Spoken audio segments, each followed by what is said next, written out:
Hello बच्चों, welcome to ether. आज आके हम लोग लास्ट लेक्चर जो कि हम लोग लॉज ऑफ मोशन चैप्टर पढ़ रहे थे, लेक्चर 40 पे।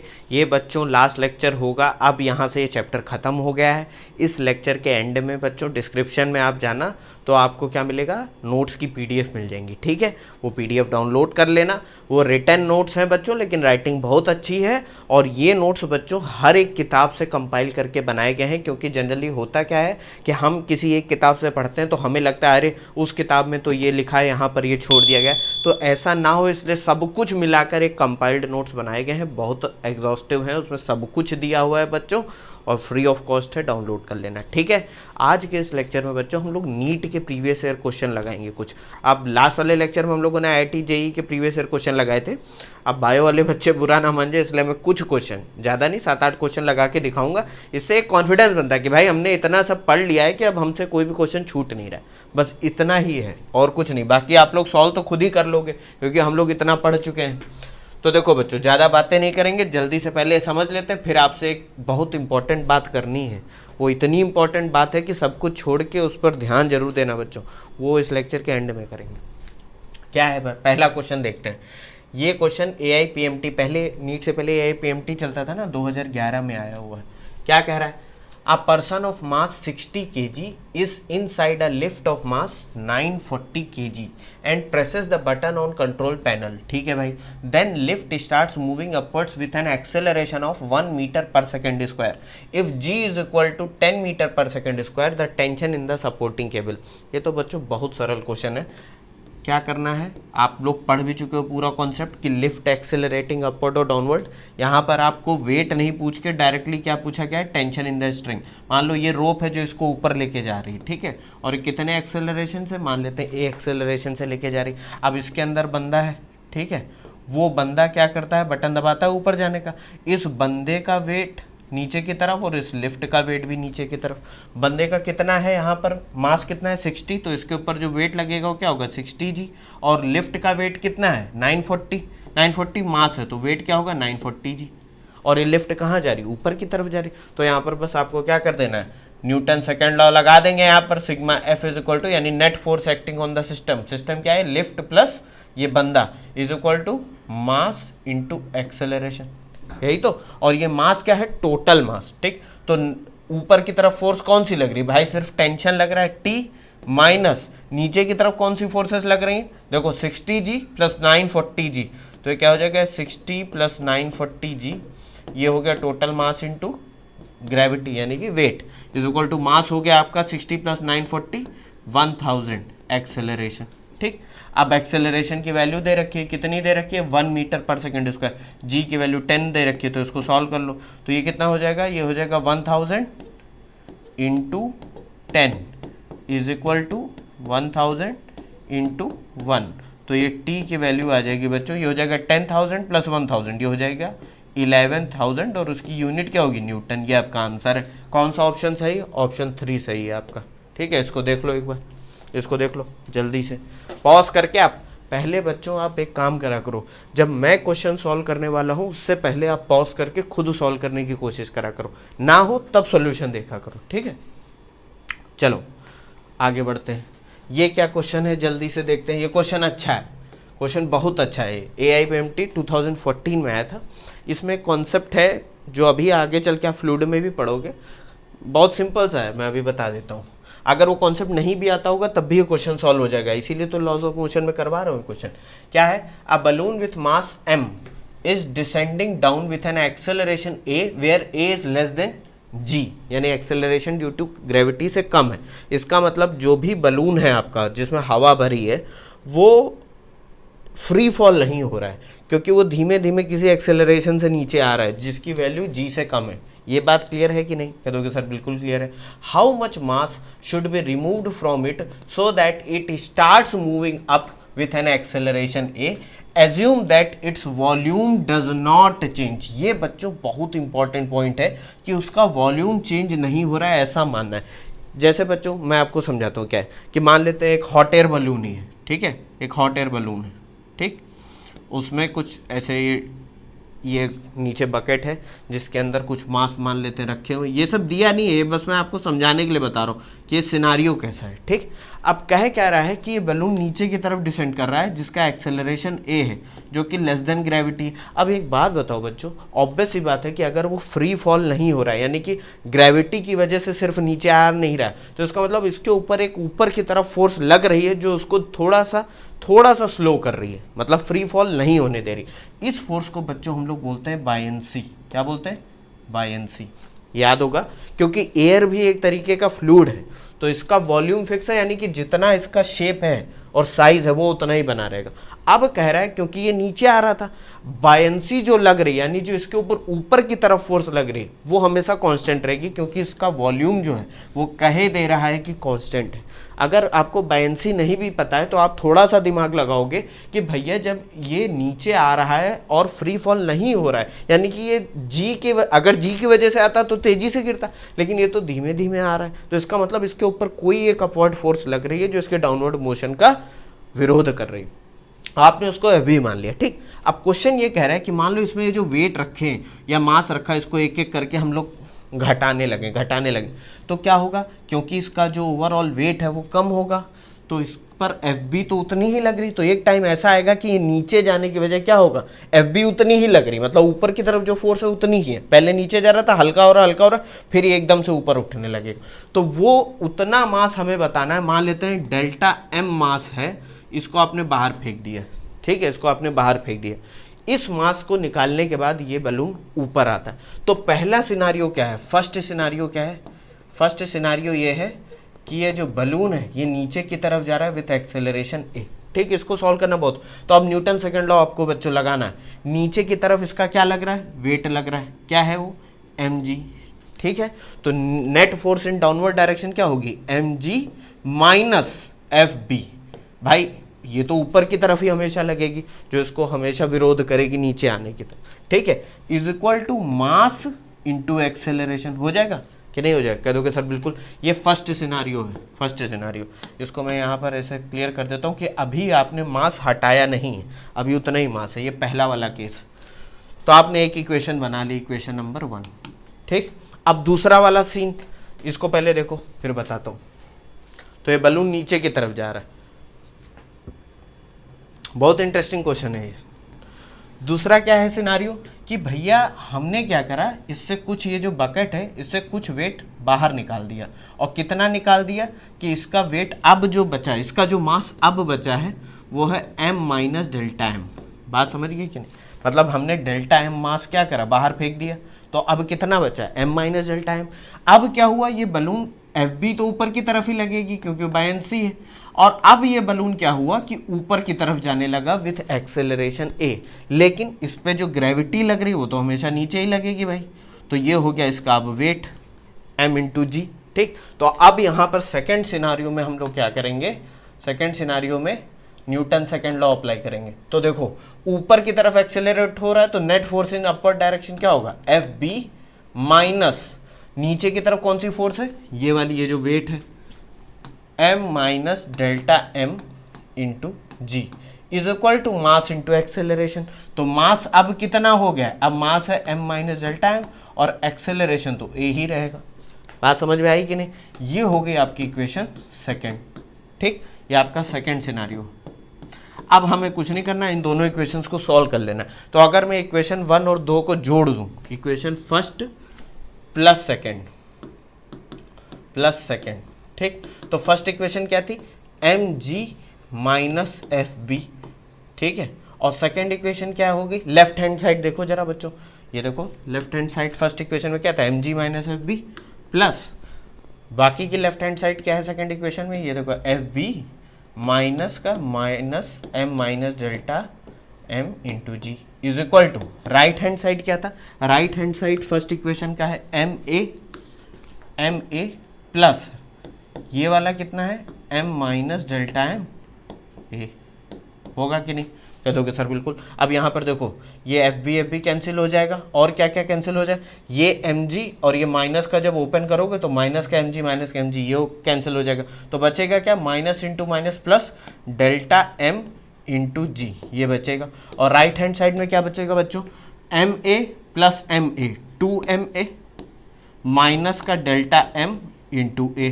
अब हमें डेल्टा एम निकालना है, तो ये डेल्टा एम जब उधर लेके जाओगे तो ये क्या हो जाएगा, डेल्टा एम कॉमन ले लो तो ये हो जाएगा g plus a is equal to 2ma। तो यहाँ पर बच्चों क्या हमें मिलेगा, क्या delta m is equal to, next page पे लिख देता हूँ, delta m is equal to 2ma upon g plus a. यही हमारा आंसर है। देखो 2ma अपॉन जी प्लस ए नीचे ले, तो ये कौन सा ऑप्शन हमें दिख रहा है, पहला वाला ऑप्शन हमारा आंसर है। ठीक है, इसको देख लो शुरुआत से, ये क्वेश्चन बहुत अच्छा है। इसमें करा कुछ नहीं बच्चों, सिर्फ फोर्स बैलेंस करी हमने दोनों केस के अंदर। अब बच्चे यहाँ पर गलती क्या करते हैं उनको, अब आगे चल के ऑब्वियस सी बात है, ये गलती अगर इस लेवल पे क्वेश्चन सॉल्व करोगे तो हो सकता है आपको ये चीज़ ना समझ में आए, वॉल्यूम कांस्टेंट और ये सब, लेकिन आगे चल के तो हम लोग पूरी फिजिक्स जितनी 11th की सब पढ़ लेंगे, तो फ्लूइड का भी कॉन्सेप्ट समझ में आ जाएगा और बाय एनसी लगा के सॉल्व कर दोगे। ठीक है, अगर नहीं भी पता होगी तो इतना तो पक्का है कि भैया एक्सेलरेशन जी से कम है, इसका मतलब कोई अपवर्ड फोर्स लग रही है। समझ गए कि नहीं? चलो ठीक है, इसको भी देख लो, और फिर ये हमारा आंसर आ गया, delta m is equal to 2ma upon g plus a. अब ये एक तीसरा क्वेश्चन सॉल्व करते हैं। ये बच्चों क्वेश्चन आया है 2016 नीट में। ये इस टाइप का एक एग्जाम्पल बच्चों आपके एनसीईआरटी बुक में दे रखा है, बहुत सिंपल क्वेश्चन है, इसको जल्दी से सॉल्व करते हैं। क्या दे रखा है, a rigid ball of mass m strikes a rigid wall at 60 degree and gets reflected without loss of speed as shown in figure। तो भैया ये क्या है, एक बॉल है जो कि इस वॉल से टकराती है और फिर वो रिफ्लेक्ट हो जाती है। इसकी स्पीड जितनी v पहले थी उतनी बाद में। ठीक है भाई, the value of impulse imparted by the wall on the ball, यानी कि इम्पल्स, कुल मिला के ये पूछा जा रहा है भाई कि ये जो वॉल है आपकी, ये कितनी ज़्यादा फोर्स इस बॉल पे लगाएगी। बॉल के द्वारा नहीं पूछी जा रही है फोर्स, फोर्स किसके द्वारा पूछी जा रही है, वॉल के द्वारा। तो हम लोगों ने न्यूटन थर्ड लॉ पढ़ रखा है, एक्शन और रिएक्शन प्रिंसिपल। तो अगर मैं मान लूँ F1 एक बॉल के द्वारा फोर्स है, by the ball, by the ball, by the ball यानी कि मतलब बॉल के द्वारा लगाएगी फोर्स, ये किसके बराबर होगी, F2, F2 यानी कि बाई द वॉल, वॉल। हमें निकालना क्या है बच्चों, इम्पल्स। अब ऑब्वियस ही बात है, जब हम लोगों ने इम्पल्स पढ़ा था तो एक कॉन्सेप्ट समझा था कि इम्पल्स का मतलब होता है बहुत शॉर्ट ड्यूरेशन के लिए जो फोर्स लग रही हो। अब ऑब्वियस ही बात है, जब ये बॉल इससे टकराएगी तो बहुत शॉर्ट ड्यूरेशन होगा जिसमें वो कांटेक्ट में रहेगी। वो टाइम अगर मान लेते हैं डेल्टा टी है, तो ये क्या हो जाएगा, F1 into delta T is equal to F2 into delta T, हो जाएगा कि नहीं। अब यही हमारी इम्पल्स होती है, तो ये हो जाएगी impulse, impulse by the ball, by the ball, और ये हो जाएगी हमारी impulse, impulse by the wall, by the wall, wall यानी दीवार। ठीक है, अब कहोगे सर ये आपने क्यों बताया, बच्चों ये मैंने बस समझाने के लिए बताया कि अब ना तो वॉल का कुछ वेलोसिटी और ये सब तो कुछ दे नहीं रखा होता है, यहाँ पर दिया भी नहीं है, तो हमें निकालना कैसे पड़ेगा, हमें बॉल का अगर हम निकाल लें तो ये जो इसमें कहा गया है by the wall on the ball, ये चीज़ निकालने के लिए ये हमें पता करनी है। तो अगर हम इसको कंप्यूट कर लें तो ये पता चल जाएगी। बस एक चीज़ ध्यान में क्या देनी होगी कि अगर by the ball on the wall इस डायरेक्शन में है तो by the wall on the ball इस डायरेक्शन में होगी। वो तो अभी हम सॉल्व करेंगे तो पता चल ही जाएगा।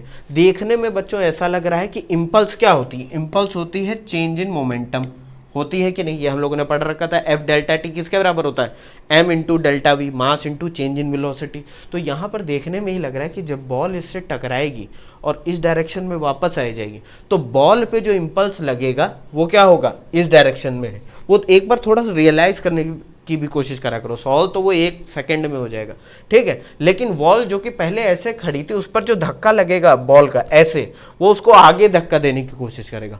बॉल के केस में पीछे, भाई ऑब्वियस ही बात है, इंपल्स का क्या मतलब होता है, एक ऐसी फोर्स लगाओ इतने शॉर्ट ड्यूरेशन के लिए कि उसके मोशन को डिस्टर्ब कर दे। बॉल यहाँ पर आ रही थी, आराम से जा रही थी, अगर ये वॉल ना होती तो आगे बढ़ जाती, लेकिन इस वॉल, इस दीवार की वजह से उस पर एक इंपल्स लगी इस डायरेक्शन में और वो नीचे की तरफ आ गई। बात समझे, ये हमने रियलाइज कर लिया, क्वेश्चन को समझ लिया। अब वॉल के केस में क्या है कि भैया वो तो सीधी, अगर मान लो इस वॉल, ये चलने वाली वॉल होती तो बॉल क्या करती, इस पर एक ऐसी फोर्स लगाती छोटी से समय के लिए जो इसको आगे धक्का दे देती। बात समझे, तो कहीं ना कहीं हमें समझ में आ रहा है। अब हम इसको सॉल्व करके देखते हैं। तो पहला काम तो बच्चों यही है कि जो वेलोसिटी दे रखी है उसको 2 डायरेक्शंस में बांट लो, कंपोनेंट में सॉल्व करते हैं, तो इसको एक्स डायरेक्शन, इसको वाई मान लेते हैं, तो ये हो गई आपकी आने वाली वेलोसिटी यानी कि वी, और ये कितना एंगल बना रही है 60 डिग्री। तो इसके बच्चों दो कंपोनेंट होंगे, एक हो जाएगा वी कॉस 60 एक्स डायरेक्शन में, और एक हो जाएगा वी साइन 60 जो कि होगा नेगेटिव वाई डायरेक्शन में। हो जाएगा कि नहीं, कह दोगे बिल्कुल सर। जो स्ट्राइक करने के बाद वेलोसिटी है वो भी 60 डिग्री का एंगल बना रही है, इसका एक्स डायरेक्शन में जो कंपोनेंट होगा वो निगेटिव एक्स डायरेक्शन में होगा बेसिकली, देखो निगेटिव एक्स डायरेक्शन में जा रहा है, और वाई डायरेक्शन में इसका जो कंपोनेंट होगा वो कितना होगा, ये होगा, ऐसे मैं ड्रॉ कर देता हूँ, ये होगा, ये भी निगेटिव वाई डायरेक्शन में होगा। होगा कि नहीं, कह दोगे सर बिल्कुल हो जाएगा। अब हम दो केसेस में इम्पल्स निकालते हैं, तो आई वाई पहले निकालते हैं। आई वाई क्या हो जाएगा, mass into final velocity in Y direction minus initial velocity in Y direction, यही तो चेंज इन मोमेंटम होता है, m इंटू डेल्टा वी। ठीक, अब final velocity in Y direction बच्चों कितनी है। अब कोई बच्चा यहाँ पर कहेगा सर हम साइन वाइन लगा के क्या फ़ायदा है, ऐसे ही सॉल्व कर देंगे। वो तो बच्चों आप जब प्रैक्टिस कर लोगे तो डायरेक्ट कह दोगे कि भैया वेलोसिटी तो चेंज हुई ही नहीं है वाई डायरेक्शन में, जिस डायरेक्शन में थी उतनी ही है और उसका मैग्नीट्यूड भी उतना है, तो वाई डायरेक्शन में इम्पल्स कितनी होगी, 0। वो तो सॉल्व करके भी पता चलेगा। तो वी एफ वाई कितना हो जाएगा, वी एफ वाई है माइनस का वी साइन 60, है कि नहीं भाई। देखो ये y पॉजिटिव ऊपर है तो ये v साइन 60 क्या हो जाएगा, ये हो जाएगा V F Y is equal to minus का v साइन 60, हो जाएगा कि नहीं, कह दोगे बिल्कुल सर। और ये हो जाएगा v i y is equal to minus का v साइन 60, ये भी हो जाएगा। तो यहाँ पर लिख दो माइनस का v साइन 60, और इसको जब सॉल्व करोगे तो ये 0 आ जाएगा। तो यानी y डायरेक्शन में भैया कोई इम्पल्स इम्पार्ट नहीं हुई। अब x डायरेक्शन में मान लेते हैं, तो x डायरेक्शन में बच्चों क्या होगा, x डायरेक्शन में होगा मास इनटू फाइनल वेलोसिटी इन x direction minus initial velocity इन x डायरेक्शन, ठीक है कि नहीं। अब फाइनल वेलोसिटी x डायरेक्शन में कितनी है बच्चों, देखो ये जैसे ही टकराई ऐसे गई, तो ये देखो निगेटिव x एक्सिस में, तो माइनस का v cos 60 हो जाएगा कि नहीं। और इनिशियल वेलोसिटी एक्स डायरेक्शन में कितनी है, प्लस का v cos 60, हो गया कि नहीं, दोगे सर बिल्कुल हो गया। तो ये आई एक्स बच्चों कितना आ जाएगा, ये हो जाएगा m इंटू ये वी एफ एक्स की वैल्यू रख दो तो माइनस का v cos 60, और ये हो जाएगा माइनस का v cos 60। तो ये बच्चों जब सॉल्व करोगे तो ये कितना आ जाएगा, माइनस का 2mv cos 60, और cos 60 बच्चों कितना होता है 1/2, तो ये माइनस का mv आ जाएगा कि नहीं। अभी बच्चों कहानी खत्म नहीं हुई। अब ऐसे तो आंसर देख के बताना हो तो आपको पता ही चल गया, mv अगर ऑप्शन में दे रखा हो तो ये आपका आंसर हो गया, तीसरा वाला आंसर है। लेकिन अभी हम क्वेश्चन को थोड़ा पूरा समझ लेते हैं। अब देखो माइनस का mv आया, तो जो टोटल मोमेंटम, टोटल इम्पल्स है, total impulse by the ball on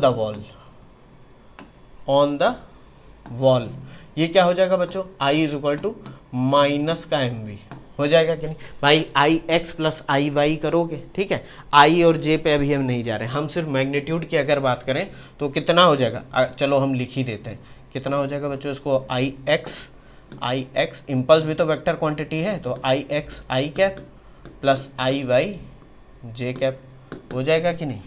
यहाँ पर मैं लिख भी देता हूँ आई वाई और आई एक्स लिखा हुआ है, ठीक। अब आई एक्स कितना है, ये है आपका माइनस का mv आई कैप, और आई वाई आपका 0 हो गया, तो इम्पल्स कितनी आ गई, माइनस का mv इंटू आई। लेकिन अब यहीं पर बच्चों देखो आपका जो कॉन्सेप्ट है वो क्लियर होगा। ये तो हो गई impulse by the ball on the wall, impulse by the wall मतलब दीवार के द्वारा, by the wall on the ball, ये कितना होगा बच्चों, ये हो जाएगा माइनस का आई। भाई इसका अपोजिट हो जाएगा, ये इस डायरेक्शन में, अगर ये इस डायरेक्शन माइनस का मतलब क्या है इस डायरेक्शन में, तो ये इस डायरेक्शन में जाएगी, तो ये कितना हो जाएगा प्लस का mv इंटू आई कैप, ये सारे कैप हैं, ठीक है, बस आंसर आ गया। अब इसका मैग्नीट्यूड अगर देखोगे तो मैग्नीट्यूड में क्या हो जाएगा, इसके अंडर रूट का स्क्वायर प्लस वाई के कंपोनेंट का स्क्वायर, वो तो एम वी ही हो जाएगा ना, एम इंटू वी। ये आपका आंसर। कह दोगे सर आंसर तो इसका एक लाइन में निकल आता, ये आपने समझाने के लिए इतना जो करा है वो करने की ज़रूरत नहीं है। फिर वही बात आती है बच्चों, क्वेश्चन सिर्फ इसलिए नहीं लगवाया जा रहा है कि लगाना है, हमें कॉन्सेप्ट भी तो रिवाइज करने हैं। तो ये चीज़ समझ में आ गई कि नहीं, इसको एक बार फिर से देख लो। ये बच्चों एक लाइन का, अगर आपकी प्रैक्टिस होगी कॉन्सेप्ट समझ में आएंगे, तो ये एक लाइन का क्वेश्चन भी नहीं है। ठीक है, चलो देख लिया इसको। चलो एक क्वेश्चन करते हैं, 2018 में आया है क्वेश्चन नंबर 4। ये बच्चों बहुत अच्छा क्वेश्चन है, सूडो फोर्स आपने जो कॉन्सेप्ट पढ़ा है ये उसको रिवाइज करने में मदद करेगा आपकी। अब क्वेश्चन क्या कह रहा है पहले उसको पढ़ते हैं। A block of mass m is placed on a smooth inclined wedge ABC, ठीक है, of inclination theta as shown in the figure. The wedge is given an acceleration a towards the right, ठीक है भाई। The relation between a and theta for the block to remain stationary on the wedge is। अब बच्चों जैसे ही ऐसे question आते हैं आप इनको सॉल्व करने के बहुत से तरीके हैं, सबसे अच्छा तरीका वही होता है जो कॉन्सेप्ट को रिलेट करे। ऐसा नहीं है कि आप कोई कुछ भी लगाकर आंसर निकाल दे रहे हो तो वो तरीका सही हो गया। तरीका बच्चों ये सही है कि कहा क्या जा रहा है। मान लेते हैं ये वेज अगर एक्सेलरेट ना हो रहा होता, ठीक है, या आगे की तरफ ये जो ट्रायंगल है बढ़ ना हो रहा होता, और मान लो आप यहाँ बैठे हो, आप ऑब्जर्व यहाँ से चीज़ें कर रहे हो, और अभी मान के चलो ये वेज स्टेशनरी है, तो इस मास के बच्चों इसका जो वेट है उसके दो कंपोनेंट होते थे। याद करो जब हम लोग इंक्लाइंड प्लेन पढ़ रहे थे, mg cos थीटा ये होता था और ये होता था mg sin थीटा। तो इसमें दो चीज़ें हैं। अब यहाँ तो फ्रिक्शन का तो कोई लेना देना है नहीं, वो तो हम लोग नेक्स्ट चैप्टर में पढ़ेंगे, यानी कि ये स्मूथ है। तो इस डायरेक्शन में कौन सी फोर्स लग रही है, अगर आप सिंपल से ऐसे यहाँ पर बैठे देख रहे होते और ये वेज वहीं का वहीं रहता है, एक्सेलरेट ना हो रहा होता, अभी एक्सेलरेशन को बोल जाओ, तो ये तो ब्लॉक स्लाइड होकर नीचे चला जाता कि नहीं। लेकिन अब यहीं पर दूसरा सिनारियो क्या है, कह रहा है कि भैया ये एक्सेलरेट हो रहा है, ये वेज जो है ये आगे एक्सेलरेट हो रहा है और साथ ही साथ अपने मास को आगे लेके जा रहा है। तो अब यहाँ पर ये क्वेश्चन आना चाहिए कि भैया हमको तो यहाँ बैठ के जो फोर्स दिखाई दे रही है वो तो खाली mg sin थीटा है, और ऐसी कौन सी फोर्स है जो इसको यहाँ पर रोके हुए। भाई कोई तो ऐसी फोर्स होनी चाहिए जो इसको रोक रही हो कि ये वहीं पे टिका रहा है। तो हमने पढ़ रखा है जब भी आप कोई भी चीज़ सॉल्व करोगे non inertial frame of reference से, और आपको न्यूटन लॉ अप्लाई करना है फ्रेम ऑफ रेफरेंस, तो आपको एक स्यूडो फोर्स लगानी पड़ेगी। यहाँ पर ऑब्वियस सी बात है, दिख रहा है कि mg sin थीटा में तो रेस्ट पे नहीं रहने वाली है, नीचे खिसक जाएगी, लेकिन कोई ना कोई फोर्स ऐसी जरूर लग रही है जो इसको वहीं के वहीं रोके हुई है, अगर आप यहीं से ऑब्जर्व कर रहे हो, ठीक है, नॉन इनर्शियल फ्रेम ऑफ। तो अब जरा सा इसका फ्री बॉडी डायग्राम हम बनाते हैं। तो देखो पहले मैं ऐसे मास दिखाऊंगा, ठीक है, ये है हमारा, ये मास है, ठीक। अब बच्चों ध्यान से समझो, एक्सेलरेशन अगर इस डायरेक्शन में हो रहा है तो स्यूडो फोर्स जो लगती थी वो किस डायरेक्शन में, उसके अपोजिट डायरेक्शन में, मास इनटू एक्सेलरेशन, ये हो गई हमारी स्यूडो फोर्स। याद आ रहा है कि नहीं, कह दोगे सर बिल्कुल याद आ रहा है, क्योंकि non inertial frame of reference है। अब इसका जो वेट था उसका इस डायरेक्शन में कंपोनेंट कितना है बच्चों, देखो mg sin थीटा है कि नहीं, कह दोगे सर बिल्कुल है भाई, इसका वेट mg नीचे की तरफ है, और इसका ये कंपोनेंट कौन सा हो जाएगा वेट का, mg cos थीटा। इस ब्लॉक के ऊपर इस सरफेस का, ये जो वेज है, इस सरफेस का एक नॉर्मल रिएक्शन जाएगा, ये सब हम पढ़ चुके हैं, ठीक। तो अगर मैं इस डायरेक्शन को x मान लूँ और ये y मान लूँ, ठीक है, ये तो हम लोग मान सकते हैं, बिल्कुल मान सकते हैं। अब यहाँ पर बच्चों ध्यान से समझते हैं, ये एंगल कितना है, ये एंगल है थीटा, थीटा है कि नहीं, तो ये वाला एंगल भी कितना हो जाएगा, थीटा हो जाएगा। भाई देखो ये करस्पॉन्डिंग एंगल है, ये थीटा हो गया तो ये भी थीटा हो जाएगा, कह दोगे सर बिल्कुल हो जाएगा। तो अब बच्चों यहाँ पर बस सिंपल सा आपको फोर्स बैलेंस कर देना। हम जानते हैं कि ये ब्लॉक स्टेशनरी है from non inertial frame of reference, non inertial frame of reference में ये ब्लॉक जो है स्टेशनरी है, वहीं के वहीं रखा हुआ है। इसका मतलब ये जो एक्स डायरेक्शन में नेट फोर्स है ये कितनी है, ज़ीरो है। यही तो कह रहा है क्वेश्चन, ये जो नेट फोर्सेस हैं एक्स डायरेक्शन में ज़ीरो है। क्यों ज़ीरो है, क्योंकि non inertial frame of reference में वो हमको रुका हुआ दिख रहा है, ये क्वेश्चन का कहना है। तो देखो जरा बच्चों, इस डायरेक्शन में जितनी फोर्सेस हैं उनको अगर हम रिजॉल्व करें तो ये तो एक फोर्स होगी हमारी mg sin थीटा, हो जाएगी कि नहीं, कह दोगे सर बिल्कुल। और एक ये जो स्यूडो फोर्स है ma, इसका इस डायरेक्शन में कंपोनेंट क्या होगा बच्चों, देखो ये कंपोनेंट होगा हमारा ma cos थीटा, हो जाएगा कि नहीं, कह दोगे सर बिल्कुल हो जाएगा। भाई देखो एम ए कॉस थीटा और इसका एक ये कंपोनेंट होगा एम ए साइन थीटा। अब वाई डायरेक्शन से हमको लेना देना नहीं है, क्योंकि ऑब्वियस सी बात है वो उसके चिपका हुआ है, तो उससे हमें इस डायरेक्शन से लेना देना है कि स्लाइड तो नहीं कर रहा है, ठीक है। तो यहाँ पर देखो नेट फोर्स 0 है, तो ये अगर इस डायरेक्शन को पॉजिटिव मानोगे तो m g sine theta minus का m a cos theta is equal to क्या हो जाएगा 0, क्योंकि स्टेशनरी है। तो इसको जब सॉल्व करोगे एम एम कैंसिल हो जाएगा, तो क्या बचेगा जी साइन थीटा, और उसको उधर ले जाओ ए कॉस थीटा को, तो यहाँ से ए कितना आ जाएगा g sine theta upon cos theta. तो sine theta upon cos theta कितना होता है टेन थीटा, तो ए हो जाएगा जी टेन थीटा। ये कौन सा आंसर है आपका मैच कर रहा है, कौन सा ऑप्शन ये मैच कर रहा है, फोर्थ वाला, ये आपका आंसर होगा। कितना सरल क्वेश्चन था, लेकिन फिर भी आपका कॉन्सेप्ट जांचने के लिए क्वेश्चन बहुत अच्छा है। किसी भी बच्चों कॉम्पिटिटिव एग्जाम में ऐसा क्वेश्चन नहीं आता है जो आपको सॉल्व करने में, इवन दो आपको कॉन्सेप्ट आते हो फिर भी उसको सॉल्व करने में 2-3 पेज लग जाए, ऐसा क्वेश्चन नहीं आता। वो क्वेश्चन ऐसा आता है कि आपका कॉन्सेप्ट अगर क्लियर होगा तो हो सकता है 2 लाइन में सॉल्व हो जाए। बात समझ में आ रही। अब अगर आपकी जगह मैं पेपर सॉल्व कर रहा होता तो मैं इतना डायग्राम वायग्राम थोड़ा बताता, मैं तो उसी पेपर में कुछ ऐसे जल्दी जल्दी सॉल्व करके आंसर तुरंत निकाल देता। वो तो मुझे आपको समझाना है, इसलिए मैं इतना बता रहा हूँ, ठीक है। चलो ये क्वेश्चन बहुत अच्छा था। ये भी क्वेश्चन कुछ स्यूडो फोर्स पर ही है, ये 2019 उड़ीसा में आया हुआ है। क्वेश्चन नंबर 5 क्या कह रहा है, a truck is stationary and has a bob suspended by a light string, किसमें in a frame attach to the truck, ठीक है भाई। The truck suddenly moves to the right with an acceleration of a, the pendulum will tilt, 4 option दे रखे हैं, to the left and angle of inclination of the pendulum with the vertical is sin inverse g by a, to the left and angle of inclination of the pendulum with the vertical is tan inverse g by a, to the left and angle of inclination कितना है sin inverse a by g tan inverse g by a। तो कौन सा option सही होगा, इसको solve करने के लिए फिर से देखो स्यूडो फोर्स वाला कॉन्सेप्ट आ गया। अब क्या है, आप ट्रक के अंदर बैठे हो, ठीक, ट्रक तो एक्सेलरेट हो रहा है, ट्रक पहले रेस्ट में था, ठीक है, और ये आपका एक पेंडुलम लटका हुआ, ठीक है, पेंडुलम लटका हुआ। ट्रक क्या था, ट्रक पहले रेस्ट में था, लेकिन जैसे ही वो एक्सेलरेट करना स्टार्ट होगा ये पेंडुलम आपका इस डायरेक्शन में क्या होगा, खिसक जाएगा, ऐसे पीछे आ जाएगा, और ये एंगल है थीटा। अब अगर आप इस फ्रेम ऑफ रेफरेंस में हो, ठीक है, और आपको सॉल्व करना है, तो आप कहोगे भैया ऐसी कौन सी फोर्स लग गई इसके ऊपर जो इधर चला गया। आप समझ रहे हो कि नहीं। तो फिर वही बात आती है। अब मैं यहाँ पर क्या करूँगा, यहाँ पर सिर्फ पेंडुलम का फ्री बॉडी डायग्राम अगर बनाऊँ तो ये देखो बच्चों क्या हो जाएगा, ये हमारा पेंडुलम, ठीक है। अब ऑब्वियस सी बात है ये वर्टिकल से एंगल पूछ रहा है, तो ये एंगल मान लो थीटा, इसके अंदर लगेगा टेंशन टी, और इसका वेट कितना होगा mg, नीचे की तरफ होगा। लेकिन फिर वही बात, non inertial frame of reference से देख रहे हो तो हमें क्या करना पड़ेगा, हमें लगाना पड़ेगा एक स्यूडो फोर्स, एक्सेलरेशन इस डायरेक्शन में। तो अगर हम यहाँ ट्रक के अंदर बैठे हैं तो ये एकदम से हमारे सामने लेफ्ट में कैसे चला गया, बात समझो। अगर मैं ट्रक में बैठा हूँ और पेंडुलम को देख रहा हूँ जो कि अभी स्टेशनरी था, जब ट्रक एक्सेलरेट करा तो वो तो इस डायरेक्शन में गया, ये उल्टी डायरेक्शन में कैसे, तो इसका मतलब कोई ना कोई स्यूडो फोर्स हमें लगानी पड़ेगी, तभी हम न्यूटन लॉ लगा पाएंगे। तो वो कितनी हो जाएगी ma, अपोजिट डायरेक्शन। अब बच्चों हमें क्या करना है, इसका फ्री बॉडी डायग्राम यहाँ से ऐसे बना लेना, ठीक है, सिर्फ इस मास का, इस मास का।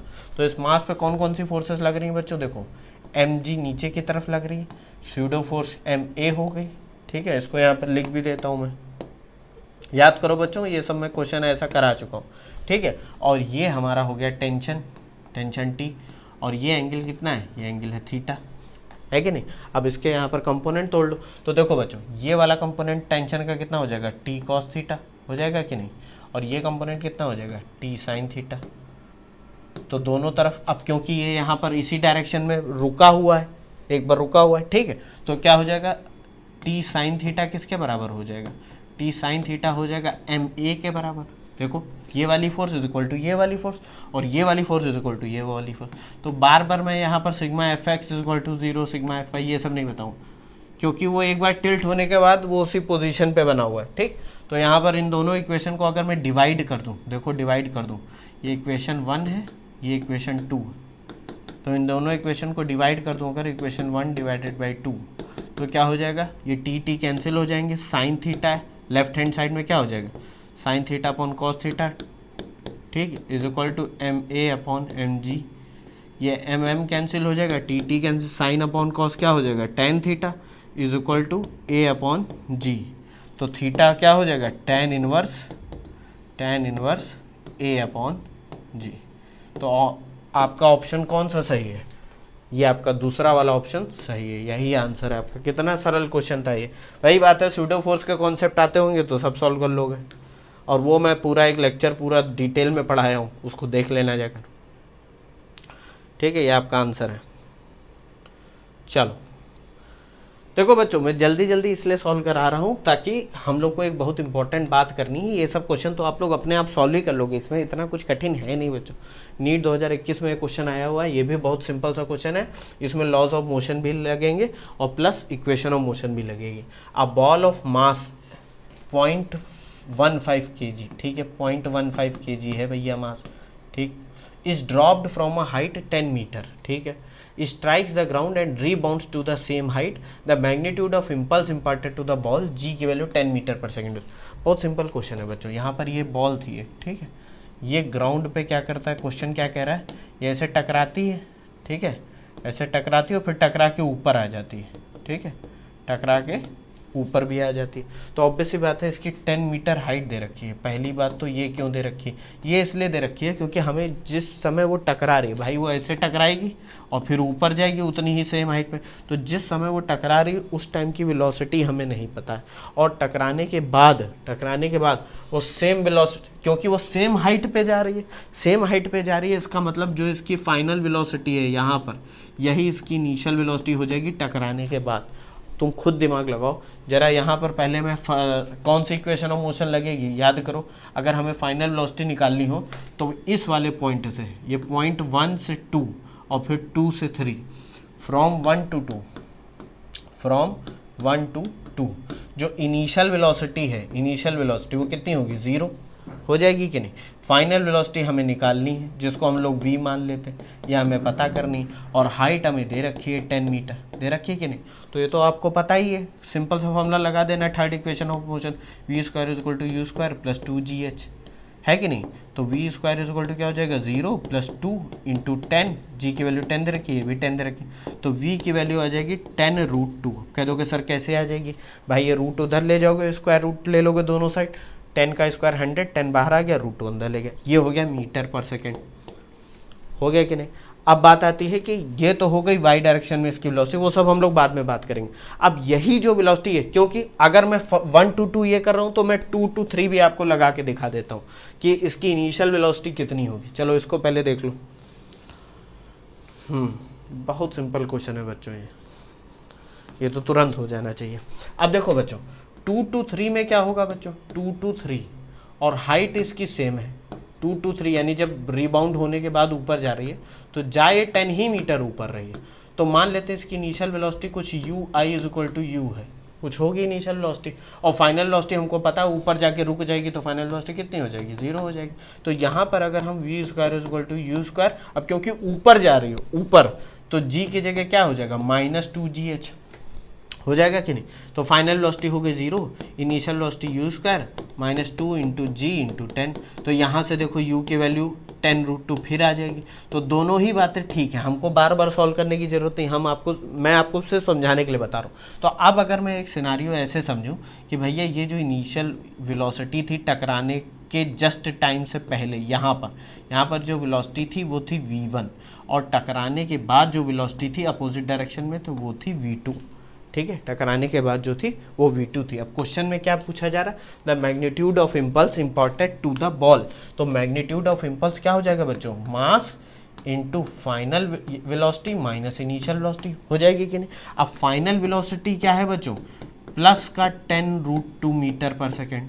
क्या दोगे सर प्लस क्यों, इसको हम प्लस वाई डायरेक्शन उसको एक्स डायरेक्शन मान लें, तो ऊपर की तरफ जो वेलोसिटी हो तो प्लस है, और टकराने से पहले जो वेलोसिटी है वो हो जाएगी माइनस का 10√2 मीटर पर सेकेंड, हो जाएगी कि नहीं भाई, वो निगेटिव डायरेक्शन में। देखो तो मास कितना है आपका बच्चों 0.15, वेलोसिटी v2 कितनी हो जाएगी 10√2, माइनस का फिर से माइनस का 10√2 हो जाएगा कि नहीं, ठीक। तो ये हो जाएगा 0.15 इंटू 10√2 तो ये हो जाएगा 20√2, क्योंकि ये हो जाएगा 2 टाइम्स 10√2, तो 20 × 15 ये कितना हो जाएगा 3√2 ना। और √2 कितना होता है बच्चों 1.414 समथिंग लाइक दैट, तो ये कितना हो जाएगा 14 3 40 4.2 मीटर। अब इसकी यूनिट यार गलत मत लिख देना, इसकी यूनिट क्या होगी न्यूटन इंटू सेकेंड या 4.2 किलोग्राम मीटर पर सेकेंड, ये सब यूनिट में बता चुका हूँ। तो उसमें ऑप्शन कौन सा सही है, ऑप्शन है आपका दूसरा वाला सही 4.2। देखा कितना सरल क्वेश्चन था ये, ठीक है। अब आप मेरी जगह अगर आप होते तो आप क्योंकि इतना प्रैक्टिस कर चुके होते, आपको तो समझाना भी नहीं है कि स्टूडेंट को, आप डायरेक्ट ये वेलोसिटी निकालते और आपको पता था कि क्योंकि सेम हाइट पे ऊपर जा रही तो फाइनल इसकी इनिशियल वेलोसिटी टकराने के बाद भी उतनी होगी, तो बस सिंपल से निकाल देते फॉर्मूले से, ठीक है। चलो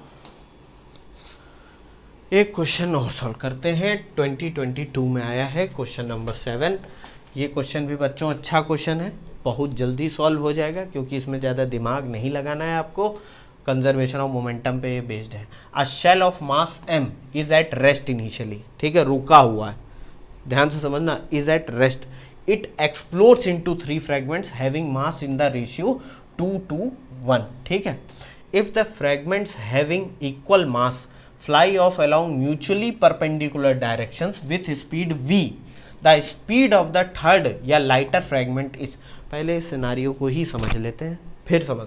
ये एक आपका मास है m, ठीक, ये अभी ऐसे रखा हुआ है, फिर क्या करता है एकदम से, मान लो ये बॉम्ब है, एकदम से ब्लास्ट हो जाता है तो इसके 3 टुकड़े निकलते हैं, ठीक है, 3 टुकड़े निकल जाते हैं भैया इसके, ठीक।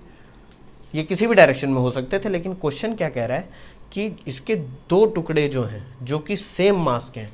अब देखो अगर हम मान लें लेट, ये रेशियो आपको सॉल्व करना आता होगा कि लेट जो इसका प्रपोर्शन है, मतलब जो इक्वल पार्ट है, इक्वल पार्ट जो है, मान लेते हैं मास m के x पार्ट है, इक्वल पार्ट, ठीक है, तो वो x है, तो ये जो एक मास हो जाएगा वो हो जाएगा 2x, दूसरा भी हो जाएगा 2x प्लस तीसरा 1 है, तो ये हो जाएगा x is equal to total mass कितना है m, हो जाएगा कि नहीं। x मान लेते हैं उसका प्रोपोर्शन है कि इतने प्रोपोर्शन में मास है, कि मास के इतने टुकड़े हैं, तो x की वैल्यू अगर हम पता करें तो कितनी हो जाएगी, लेट इक्वल पार्ट का मतलब भाई हमने m के इतने टुकड़े कर दिए हैं, ठीक है, तो अगर हम 2 हिस्से ले लेंगे तो ये वाला मास हो जाएगा, बाकी के 2 हिस्से ले लेंगे तो ये वाला मास, और एक हिस्सा ले लेंगे तो ये सब आप लोग बेसिक मैथमेटिक्स में पढ़ चुके हो।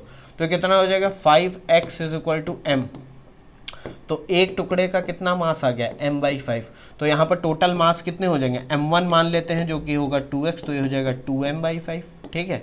एक m2 मास है वो भी 2x है, तो ये हो जाएगा ये भी 2m/5, और एक आपका m3 मास है वो कितना हो जाएगा, वो हो जाएगा x, क्योंकि 1 है, देखो 1 है, तो ये हो जाएगा m/5। बात समझ गए, कह दोगे सर बिल्कुल समझिए। अब यहाँ पर बच्चों कह रहा है कि ये जो 2m/5 वाले 2 मास हैं, इक्वल मास वाले, ये परपेंडिकुलर डायरेक्शन में फटने के बाद परपेंडिकुलर डायरेक्शन में जा रहे हैं और इनकी वेलोसिटी कितनी है v है, तो इस तीसरे मास की वेलोसिटी जो कि m/5 है, इसकी वेलोसिटी हमें मान लेते हैं, इसकी वेलोसिटी है v', ये हमें पता करनी है, ठीक। बहुत सिंपल क्वेश्चन है बच्चों, ये पूरा सिनारियो आप समझ गए हो। अब आपको कंजर्वेशन ऑफ मोमेंटम लगाना है यहाँ पर, ठीक है, क्योंकि ये हमारा एक सिस्टम है, ये जो मास है m, ये एक सिस्टम है और ये सिस्टम अपने आप ब्लास्ट हो जाता है, तो इस पर बाहर से तो कोई फोर्स लग नहीं रही, तो इनिशियल मोमेंटम क्योंकि ये रेस्ट में, देखो इज एट रेस्ट इनिशियली, तो यहाँ पर बच्चों मैं कंजर्वेशन ऑफ मोमेंटम लगाता हूँ। तो इनिशियल मोमेंटम एक बार देखना बच्चों ध्यान से, इनिशियल मोमेंटम PI ये कितना होगा, 0 होगा कि नहीं, बताओगे सर बिल्कुल। फाइनल मोमेंटम बच्चों क्या होगा, और यहाँ एक चीज़ बच्चों ध्यान रखना, वेक्टर फॉर्म में लिखना सब कुछ, फाइनल मोमेंटम ये 0 वेक्टर होगा, ठीक है, मैं वेक्टर फॉर्म में लिख रहा हूँ। क्यों वेक्टर फॉर्म में लिख रहा हूँ, क्योंकि हमें तीसरे मास की वेलोसिटी और डायरेक्शन कुछ नहीं पता है। तो फाइनल मोमेंटम क्या होगा बच्चों, फाइनल मोमेंटम होगा ऐसे, PF से डिनोट करना है इसको। अब यहाँ पर बच्चों देखो एक चीज़ ध्यान देना, मैंने इसको निगेटिव x डायरेक्शन में दिखाया है, अगर आप इसको x और इसको y मानो तो ये हो जाएगा नेगेटिव एक्स डायरेक्शन में, ये नेगेटिव वाई। आप कुछ भी मान सकते हो, इसको पॉजिटिव एक्स और इसको पॉजिटिव वाई मान सकते हो। एम किसी भी डायरेक्शन में हो सकता है, लेकिन ये पक्का है कि क्योंकि ये सेम प्लेन में अभी बातें चल रही हैं दो परपेंडिकुलर डायरेक्शन की, तो इसके जो कंपोनेंट होंगे इसकी वेलोसिटी वी डैश के, वो भी एक्स और वाई में ही कहीं ना कहीं होंगे कि नहीं, इससे हमको मतलब नहीं, हमें बस वेक्टर के फॉर्म में लिखना है। तो बच्चों जरा ये बताओ, ये जो 2m/5 वाला मास है, ठीक है, मैं यहाँ पर लिखने जा रहा हूँ, ध्यान से समझना। 2m/5 ये हो गया मास इंटू वेलोसिटी, इसकी कितनी है v, ये तो हो गया मैग्नीट्यूड, लेकिन हमें वेक्टर फॉर्म में लिखना है। तो ये वेक्टर फॉर्म में लिखा जाएगा तो माइनस का आई कैप आ जाएगा कि नहीं। देखो ये कहाँ गए, तो ये देखो ये इस डायरेक्शन में नेगेटिव एक्स डायरेक्शन में 2m/5 इंटू वी, ये हो गया मोमेंटम। लेकिन नेगेटिव डायरेक्शन दिखाने के लिए हमने क्या कहते हैं, टोटल मोमेंटम हमें लेना है, तो वो माइनस का आई हमने यहाँ पर लगा दिया आगे। अब ये वाला देखो सिमिलरली, ये वाला मास क्या होगा 2m/5 इंटू वी, लेकिन माइनस का जे कैप, क्योंकि ये वाई डायरेक्शन में, क्योंकि हम सारी इक्वेशंस को वेक्टर फॉर्म में लिख रहे हैं। तो ये हो जाएगा माइनस का 2mv/5 इंटू जे कैप, हो जाएगा क्या नहीं। अब तीसरा मास क्या है बच्चों, तीसरा मास है हमारा m/5, और हमें नहीं पता कि उसकी वेलोसिटी किस डायरेक्शन में है, तो उसको हमने सिर्फ वेक्टर से दिखा दिया। ये आई जे कुछ भी हो सकता है, मेरी बात समझ में आ रही कि नहीं। v के दो कंपोनेंट होंगे, v'(x) और v'(y), हमने जनरल एक v' दिखा दिया, समझ गए। अब हमें पता है कि सिंस कंजर्वेशन ऑफ मोमेंटम क्या है, initial momentum is equal to final momentum, तो फाइनल मोमेंटम ये सब कुछ इक्वल टू क्या हो जाएगा 0।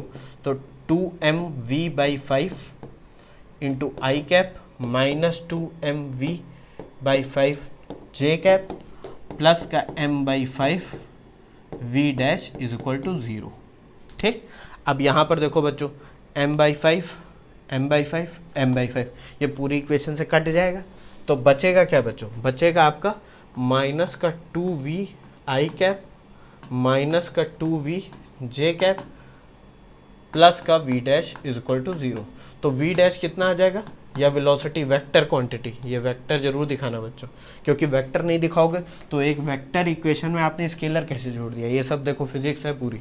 तो ये सब कुछ उधर लेके जाओ, तो ये क्या हो जाएगा 2v आई कैप प्लस जे कैप। ठीक है, मैंने बच्चों 2v कॉमन ले लिया है, और ये माइनस उधर जाएगा तो प्लस हो जाए। तो ये तो आ गई आपकी वेलोसिटी, क्या आगे टोटल क्या हो जाएगी 2v आई कैप प्लस 2v जे कैप।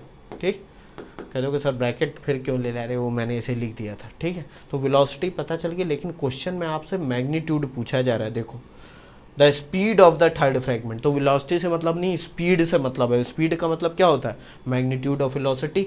तो v' का मैग्नीट्यूड कितना हो जाएगा बच्चों, √x के कंपोनेंट का स्क्वायर प्लस y के कंपोनेंट का स्क्वायर, ये हो जाएगा कि नहीं। तो ये देखो इसको सॉल्व करो, तो ये कितना आ जाएगा 4v² प्लस 4v², ये √8v² हो जाएगा। v² बाहर ले आओगे क्योंकि स्क्वायर है तो v हो जाएगा, और 8 का 2√2, तो हो जाएगा 2√2v। ये आ जाएगा बच्चों आपकी स्पीड। ठीक है, ये आपकी स्पीड है आंसर। तो कौन सा ऑप्शन मैच कर रहा है, ये ऑप्शन 2 आपका मैच कर रहा है। कितना अच्छा क्वेश्चन था ये। अब कुछ बच्चे कहेंगे सर कोई ज़रूरी हम इसी डायरेक्शन में इसको लें, हम इस डायरेक्शन में ले लें इसको, किसी भी डायरेक्शन में ले लो बच्चों, तब क्या होगा, ये जो मास आपने इस डायरेक्शन में माना हुआ है इसकी वेलोसिटी निगेटिव आने लगेगी। यहाँ पे आंसर माइनस का 2v ऐसे करके आने लगेगा। हमें उससे मतलब ही नहीं, क्योंकि हमें स्पीड बतानी है। बस सॉल्व करने का तरीका समझ लो, हमें मोमेंटम इक्वेशन को वेक्टर फॉर्म में लिखना है, इससे ज़्यादा और कोई दिमाग नहीं लगाना है। क्वेश्चन अच्छा था कि नहीं था, बिल्कुल अच्छा था ये। ठीक है, बहुत अच्छा क्वेश्चन। एक बच्चों लास्ट क्वेश्चन 2023 में आया हुआ है, जल्दी से सॉल्व कर लेते हैं। इसमें सॉल्व कुछ नहीं करना है, एक्सेलरेशन का कॉन्सेप्ट पता है तो आपको तुरंत ये क्वेश्चन आंसर बता दोगे। क्या है, a football player is moving southwards and suddenly turns eastward with the same speed to avoid an opponent. ठीक है, the force that acts on the player while turning is. अब कुछ बच्चे दिमाग लगाएंगे कि सर वो तो सेम स्पीड से मुड़ गया तो उस पर तो फोर्स लगेगी नहीं। अरे गधों, आपको पता होगा, मैंने बताया था कि अगर जैसे कि ये 4 डायरेक्शन है, north south east west. Question क्या कह रहा है कि भैया वो साउथ की तरफ जा रहा था, साउथ की तरफ जा रहा था। ठीक है, और एकदम से उस पर क्या हुआ, कोई धक्का लगा या किसी को अवॉइड करने के लिए वो एकदम से ईस्ट की तरफ मुड़ गया, ईस्ट की तरफ मुड़ गया, और उसकी वेलोसिटी जाते वक्त भी, जो स्पीड थी जाते वक्त भी वी थी और मुड़ने के बाद भी वी ही रही। तो अब बच्चों याद करो, एक्सेलरेशन क्या होता है? एक्सेलरेशन होता है change in velocity upon time, होता है कि नहीं? और चेंज इन वेलोसिटी होता है v2 माइनस v1, होगा कि नहीं? और वेलोसिटी एक वेक्टर क्वांटिटी है, तो उसको सेम होने के लिए मैग्नीट्यूड और डायरेक्शन दोनों सेम होनी चाहिए। लेकिन यहाँ स्पीड तो सेम है लेकिन डायरेक्शन तो चेंज हो गई, तो कहीं ना कहीं एक्सेलरेशन है, यानी फोर्स तो लगी। अब उसी को निकालना है बच्चों। तो यहाँ पर पहले हम लोग डायग्राम बना लेते हैं। देखो ये हो गया एक v हो गया, इसको मान लेते हैं v1 यानी कि टकराने से पहले वाली वेलोसिटी, ये हो गया v। और जब वो टकराया तो टेल टू टेल कॉन्फ़िगरेशन में हम लोग जोड़ रहे हैं इसको, तो ये v2 हो गई, ये माइनस का v। अब कह दोगे सर यहाँ क्यों नहीं ड्रॉ करा? अरे भाई वो मैंने समझाने के लिए टेल टू टेल में जोड़ दिया, ठीक है। v2 माइनस v क्यों लिख रहा हूँ मैं? हाँ, इस डायरेक्शन में होगी v। अब आपको याद होगा बच्चों कि जब हम लोग डेल्टा v निकालते थे, डेल्टा v, जिसमें हम लोग v2 माइनस v1 निकालते थे, या vector A minus vector B, तो उसको करने के दो तरीके हैं। या तो क्या करो कि टेल टू टेल कॉन्फ़िगरेशन में जोड़ो दो वेक्टर को, और जिस वेक्टर से माइनस जो वेक्टर करना हो, यानी जो पहले बाद वाला वेक्टर है उसकी तरफ एरो ले जाओ। कहाँ से? पहले वाले वेक्टर की हेड से। तो यहाँ से यहाँ अगर एक मैं लाइन ज्वाइन कर दूँ तो पहले वाले वेक्टर का हेड बाद वाले वेक्टर का हेड से जोड़ देना है, लेकिन जो एरो का डायरेक्शन होगा वो बाद वाला वेक्टर होगा v2। ये देखो ऐसे, ये एरो इधर मत जोड़ देना, v2 है ना बाद में माइनस से पहले, तो ये यहाँ पर एरो होगा, ये आपका डेल्टा v हो जाएगा। तो आंसर आपका कैसे आ जाएगा? ये डायरेक्शन है ईस्ट, ये है साउथ, ये कौन सी डायरेक्शन? कुछ गधे इतने बड़े वाले होते हैं, वो क्या करते हैं, सर ये तो साउथ ईस्ट है। अरे बच्चों डायरेक्शन का मतलब यहाँ समझो ना फिर से, ये नॉर्थ है ये साउथ है, तो ये वाली डायरेक्शन हो जाएगी नॉर्थ ईस्ट, ये वाली डायरेक्शन हो जाएगी नॉर्थ ईस्ट, ठीक है। ये डायरेक्शन हो जाएगी साउथ ईस्ट, ये सब भी बताना पड़ेगा क्या? ईस्ट वेस्ट, ये हो जाएगी ईस्ट वेस्ट, ये हो जाएगी नॉर्थ वेस्ट, हो जाएगी कि नहीं? तो ये जो डायरेक्शन जा रही है देखो किधर है, नॉर्थ ईस्ट। तो यही आपका आंसर है बच्चों, आंसर, ठीक। तो आंसर ऑप्शन में क्या दे रखा है? अलोंग नॉर्थ ईस्ट, दूसरा वाला सही, ठीक। अब कुछ बच्चे कहेंगे सर हम ऐसे ना सॉल्व कर क्या करें, ऐसे करें। कहते हैं क्या करें कि भैया इसको माइनस करने का एक और तरीका है, इसको v2 लिख लो और इसको प्लस ब्रैकेट में माइनस का v1 लिख लो। तो यानी कि ये दो वेक्टर्स का रिजल्टेंट है जिसमें दूसरा वाले वेक्टर को हमें डायरेक्शन उल्टी कर देनी। तो यहाँ पर अगर ये v2 पहले से बना था तो ये क्या हो जाएगा बच्चों, ये हो जाएगा माइनस का v1, हो जाएगा कि नहीं? तो माइनस के v1 को इसके हेड पे जोड़ दो ऐसे।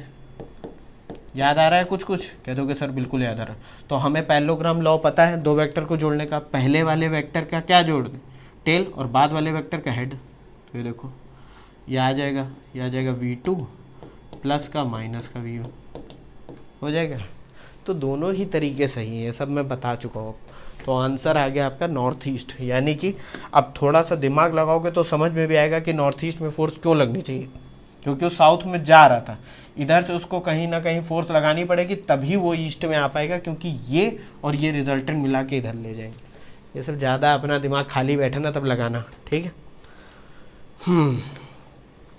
तो देखो बच्चों हम लोगों ने नीट के भी कितने अच्छे अच्छे क्वेश्चन सॉल्व कर लिए। अब आप कहोगे कि सर सारे क्यों नहीं सॉल्व करे? अरे तो बच्चों या गधों, तुमको इतना सब पढ़ाया इसीलिए गया है ताकि तुम खुद सॉल्व करो क्वेश्चन। अब चलो एक बहुत इंपॉर्टेंट टॉपिक पे 2 मिनट की बात करते हैं, इससे ज़्यादा बात नहीं करूँगा। अभी देखो एग्ज़ाम्स आ रहे हैं बच्चों, बोर्ड के एग्ज़ाम्स होंगे, नीट और IIT JEE के बहुत से एग्ज़ाम्स आ रहे हैं। तुम लोग अभी फांसी का फंदा खरीदने निकल जाओगे जहाँ जहाँ भी कोचिंग कर रहे होगे या पढ़ रहे होगे, क्योंकि तुमको तो सुसाइड भी तो करना है भाई, ये तो इतना बड़ा काम है, वो तो करोगे ज़रूर। अब पॉइंट आता है यहाँ पर कि मुझसे अगर कोई कहे ना कि ये सुसाइड बच्चे करते क्यों हैं, तो मैं आपको सीधे बच्चे क्या कोई भी सुसाइड क्यों करता है, इसका एक सबसे बड़ा कारण ये नहीं होता कि वो डिप्रेशन में चले जाते हैं, उनको फ्यूचर की बहुत चिंता होती है, ओवर थिंकिंग करते हैं कि अगर नहीं हुआ तो क्या होगा, ये होगा वो होगा। बच्चों सीधा इसका सिर्फ एक कारण है कि तुम बहुत ज़्यादा अहंकारी हो या बहुत ज़्यादा ईगो में रहते हो। ईगो तुम्हारा ये है कि तुम्हें लगता है कि दुनिया तुम्हारे इर्द गिर्द रिवॉल्व कर रही, कि अगर तुम्हारा नहीं हुआ तो अर्थ सन के चक्कर काटना छोड़ देगी, मेरे परिवार वाले फांसी लगा लेंगे, मेरे घर पे खाना नहीं है 2 टाइम का खाने के लिए, अगर मैं नहीं निकाला तो वो भी नहीं आएगा।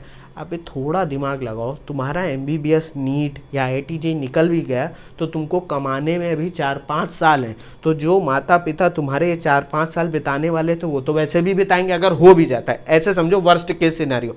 नहीं होता है तो एक खुशी भी तो है कि चलो ठीक है तुम उनके साथ रह रहे हो, पहली चीज़। दूसरा, अगर तुमने सुसाइड कर ली तो तुमको लगता है कि तुम्हारे माता पिता, तुम्हारे परिजन तुम्हारी ये स्थिति देख के बहुत खुश होंगे?